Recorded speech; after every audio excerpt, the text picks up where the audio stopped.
Welcome everybody to the 2022 Santa Clarita International Film Festival virtual program.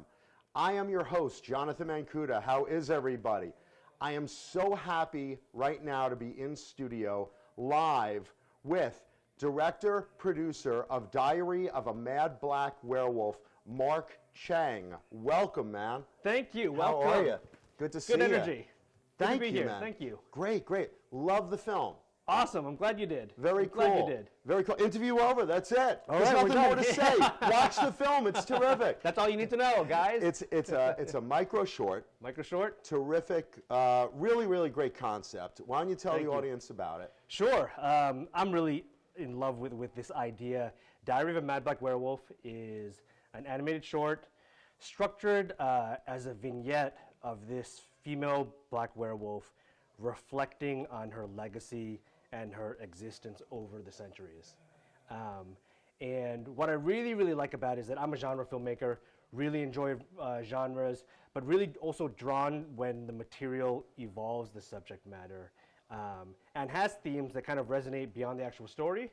So to me, the idea of a werewolf that feeds off of hatred and prejudice and bigotry, and then realizes that it is never going to starve in a world like this, kind of blew my mind. And when I originally read the source material, a graphic novel written by Micheline Hess, I had to reach out to her and say, hey, I would love to be able to adapt at least a portion of your graphic novel in an animated form. And while I'm not black, as a person of color, I think that there were themes in there that resonated with me that I think resonates with everybody. And so it was very exciting to get the opportunity to adapt it, and just very proud of how it came out. I mean, I'm a massive comic book junkie, so right, I okay, love graphic cool. novels, I love comic books. I think that is obviously the key of pop culture now. Yeah. So many things are derived from comics and graphic novels, movies, TV, streaming, you name it. It's like every other month there's a new Marvel program or some indie on Netflix. The theme is terrific because it's also socially relevant. Like you mentioned, you can't escape racial hatred these days. Exactly. I mean, especially these days. We're really at a tumultuous time, but it's always been there. And what's interesting is you see, like, through time, there's always been that prejudice. There's always been werewolves, and now you're like, okay, this really resonates. This really makes sense. It was a very smart idea. So you contacted the filmmaker. I was going to ask you, where did you get the idea? You contacted the graphic novel writer. Absolutely. And what was their reaction? Yeah, so the backstory with Micheline is that I've known her for about 10 years. She and I actually met when we both worked at the Nickelodeon network. Nice. She was an artist, I was an engineer, kept in touch. I knew that she became a graphic novelist and was creating her own work. And she would always release updates and when something premiered. And so I would always support her because I think she's a great person. I love her art. So I bought the graphic novel and read it. And like I said, it was probably during when the pandemic had just kind of started and we were all just in lockdown trying to figure out what to do with ourselves, which is kind of the reason why I pivoted from live action to animation. Mm-hmm. And so when I read it, it leapt out. She's in New York, I'm out here in LA. I picked up the phone and talked to her and just said, hey, is there something we could do? I'm kind of dabbling in animation. Maybe I could just take a chapter of this. The entire graphic novel is much longer and stretches numerous time frames. Mm-hmm. And so she's like, yeah, well, what did you have in mind? And for me, this 2-cover spread of the werewolf slaughtering Klansmen in 1955 Mississippi, just kind of was like, oh my God, to see that leap out of the page in animated form would just be so cool. And I think also with regards to the social relevance of the piece, setting this particular story in 1955 Mississippi just helps remove it a couple of degrees for the audience so that you can kind of sit back and enjoy it a little bit more. And it would be slightly different if it was it's not at a current Trump rally where someone would say, hey, that's not fair, that's not fair. Exactly. They can look at history and say, oh wow, that's pretty neat that they took a piece and a timepiece and yet it's moving through time. Absolutely. And so much so, the hope is that you watch this and it resonates and you're like, wow, like I wonder what that werewolf's experience is today, or I wonder what that werewolf's experience was, before the Revolutionary War or something like that. I wonder if I'm living next to one right now. Exactly. Maybe I should take that sign off my lawn. And, Some people might have to think that. Yeah, I don't know. Yeah, I don't. I'm fine. We're good. Right, we're good. With that said, I mean, maybe I'm looking at this in a visionary way. I could easily see this as a series. Absolutely. Thank you for saying that. I mean, have you thought about this? Have you 100%. approached her with this? 100%. I think this what started as, the way I described it as, can I please just adapt it for a vignette, has kind of turned into like, all right, like what's next? Like, what's the storyline? Like, where could we go? And we've got the entire graphic novel she wrote too as the source material to be like, how does this get expanded?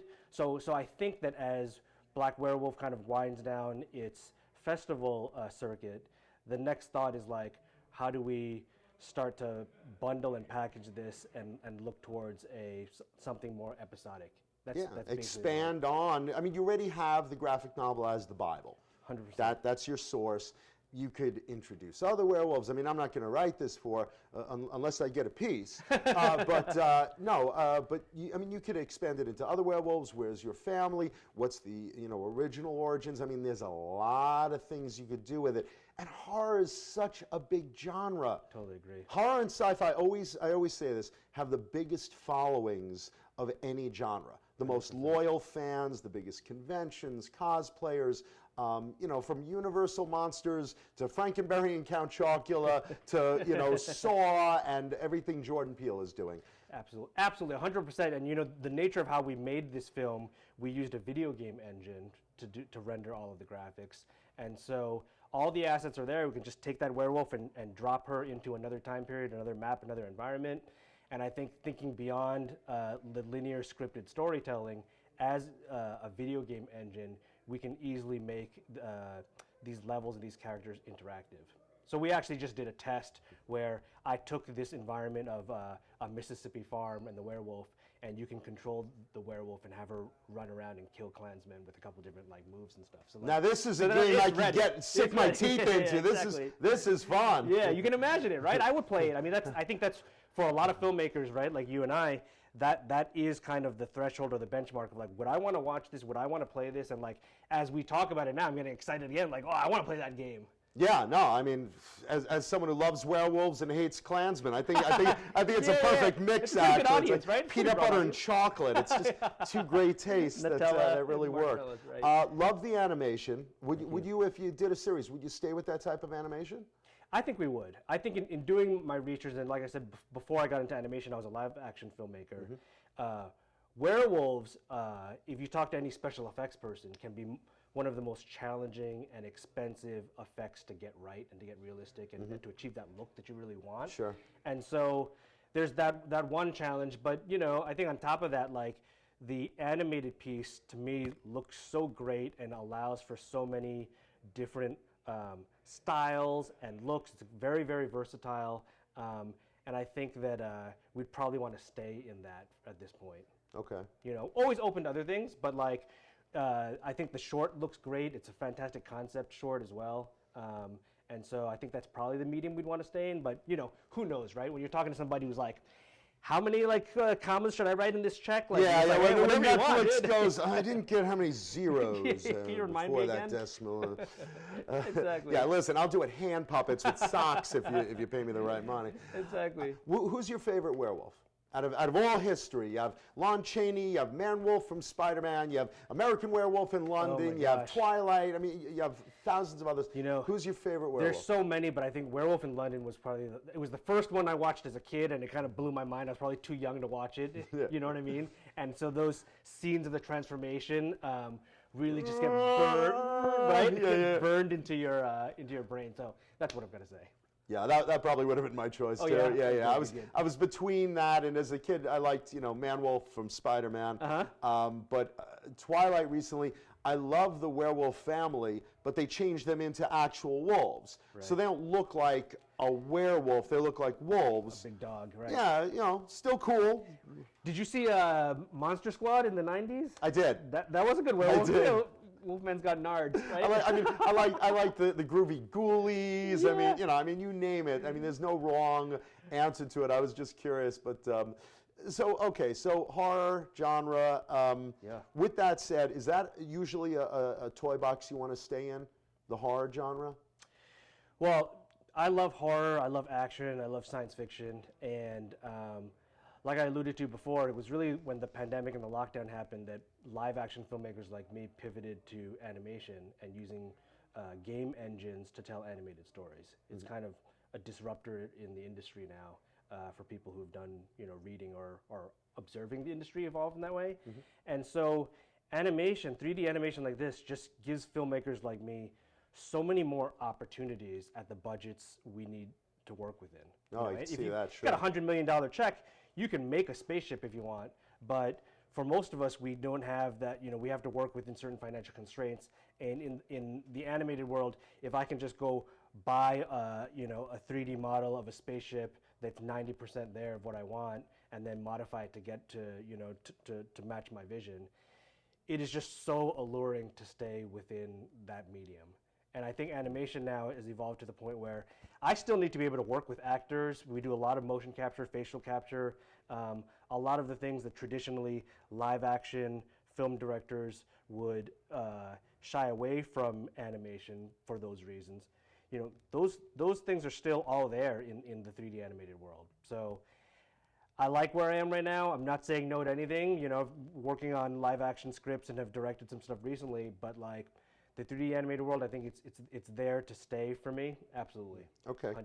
cool beans. Yeah. I remember rotoscoping was a big deal in the 80s. Yeah. With, if you remember Heavy Metal, the movie. And I was like, wow, they went around this girl and made her into Tarna, that animated. Frame by frame, yeah. Yeah, it was pretty amazing. So this is just another current advancement in filmmaking that people are like, never really thought about that, but now that you mention it, it's kind of a good medium. Yeah, I mean, if you look back maybe the past 2 decades of while you and I are watching movies and watching Industrial Light and Magic special effects on the big screen, you've got PlayStation 3, 4, and 5 and Xbox starting to catch up, and you're like, wow, those graphics were really, really good. Like, oh my God. Yeah, I mean, I remember when I was a kid, Pac-Man was a square. Yeah, exactly. Honk.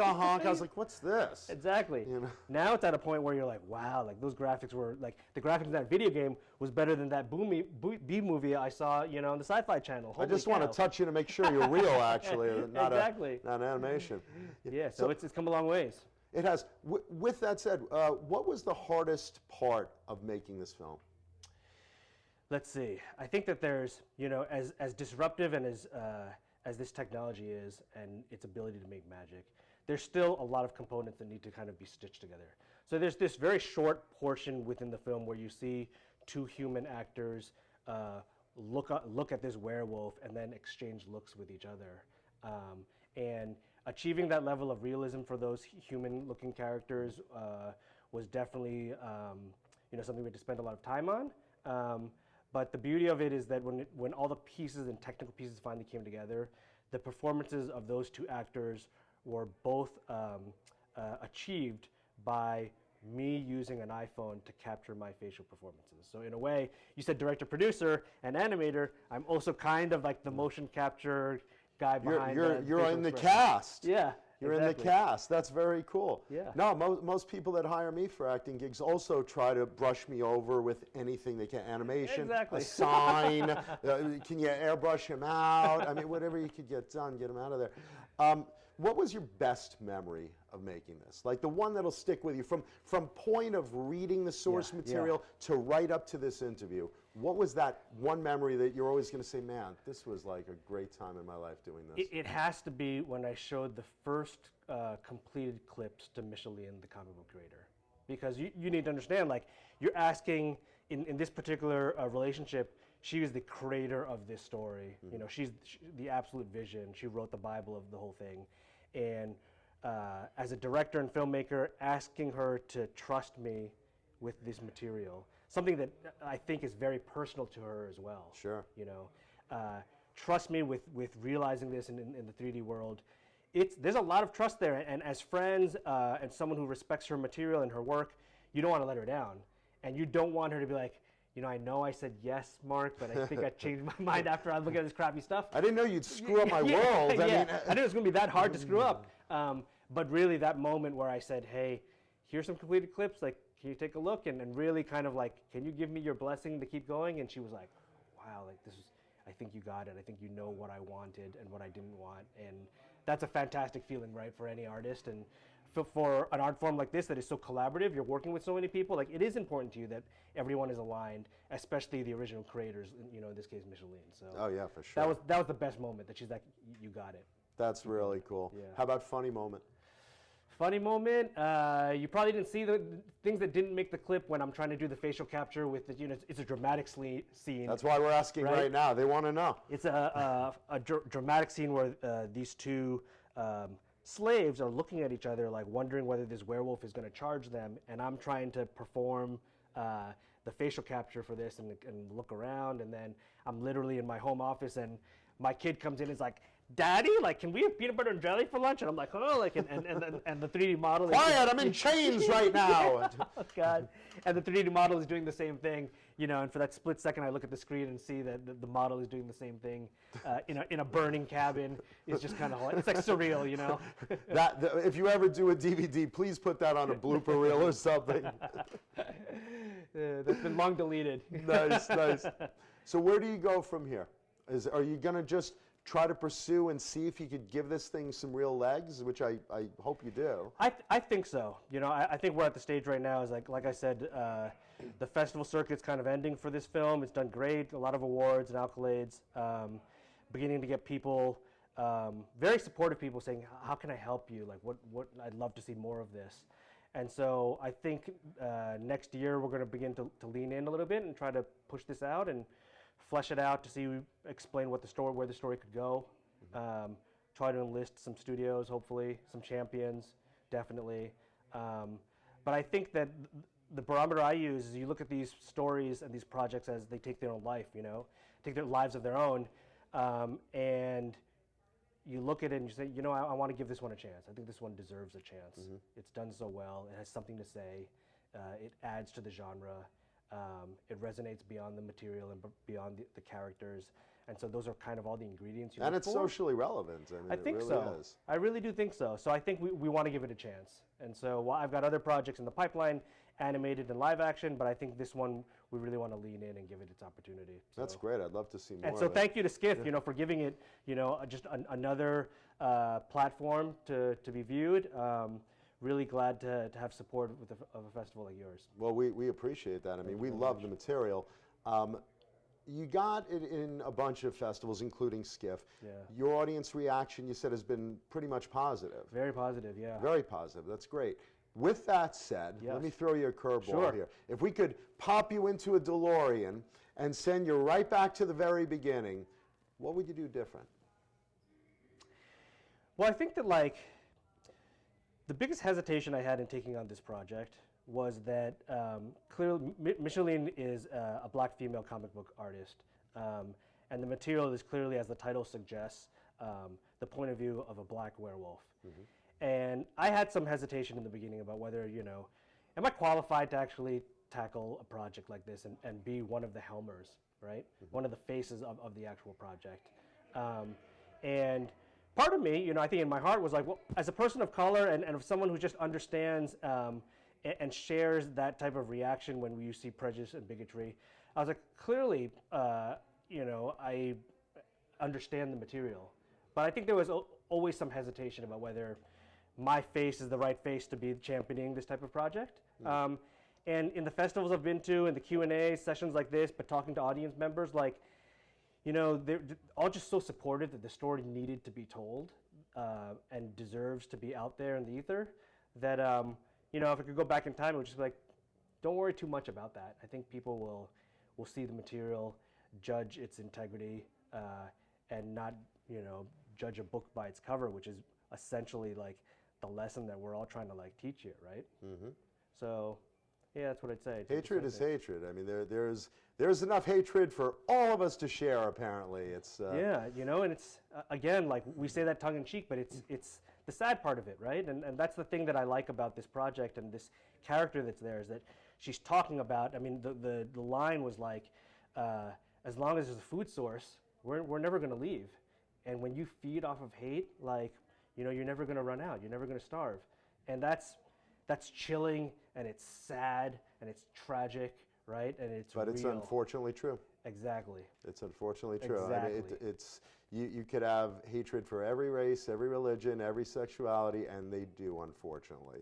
They do. But I'm glad guys like you are making relative films like this. Thank you. Here's one to put out into the universe. Let's put this out into the SCIFF universe now.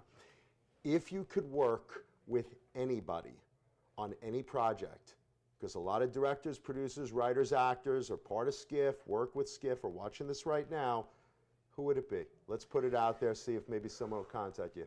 Anybody. Whew. Yeah. That's a tough one. That's a tough one. But I'd say director Justin Lin, I think, is somebody that I've watched for a long time, watched his career, watched him launch his own studio. Really proud of his work, his storytelling, his dedication to both pop culture appeal while having some social relevance is something that has been a role model to me. So I think he'd be someone that I'd love to work with someday. And what project would you be on? Or what type of project? Well, part of what I really like about him is he picks stuff that just the audience will just love, whether it's fast cars or Bruce Lee style action, you know. But it does promote a level of diversity and an appreciation, whether you know it or not. And so it would probably have to be in that type of ecosystem for sure that would draw me in. Beyond that, I'm not sure. Nice.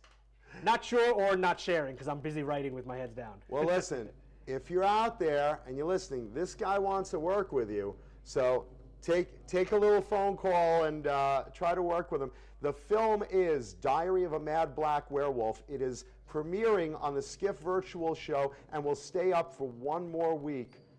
Thank you so much. Thank you. Pleasure. Pleasure as well. Take care.